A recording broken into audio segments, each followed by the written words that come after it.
today I'm getting infusion therapy treatment. That's they infuse medication to treat fluid retention with heart failure.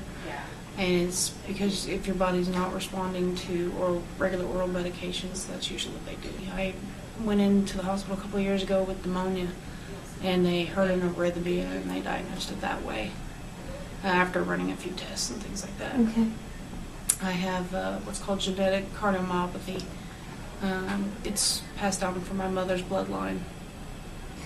And the cardiomyopathy eventually caused me to go into what's called congestive heart failure, where there's a lot of fluid retention around like your heart and your lungs and other vital organs. Mm-hmm. And it basically causes your heart to pretty much not pump blood properly and things like that. What are you going to be facing here in the next month to couple years? Well, the long term is we eventually want to get me to where I can get a transplant. The short term is trying to get my numbers and everything in line and trying to get a surgery availability for what they call an LVAD. It stands for left ventricular assist device. It's a pump that they attach to your heart that will help pump the blood, since mine doesn't do it properly on its own. So, kind of get that to transition to where you can get well enough to be on the transplant list, that kind of thing.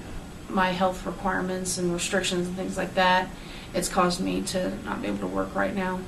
And so my insurance that I currently have through my employer is going to run out at the end of this month, so I have to go on COBRA insurance, which is significantly higher in premiums and things like that.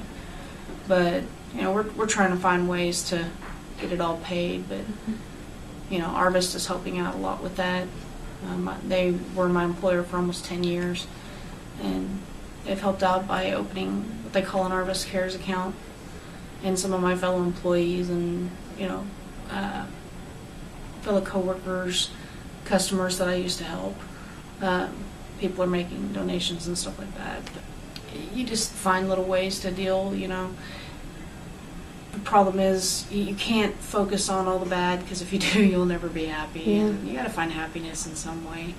And with me, it's usually through a good friend or family member or my faith. Let's see it.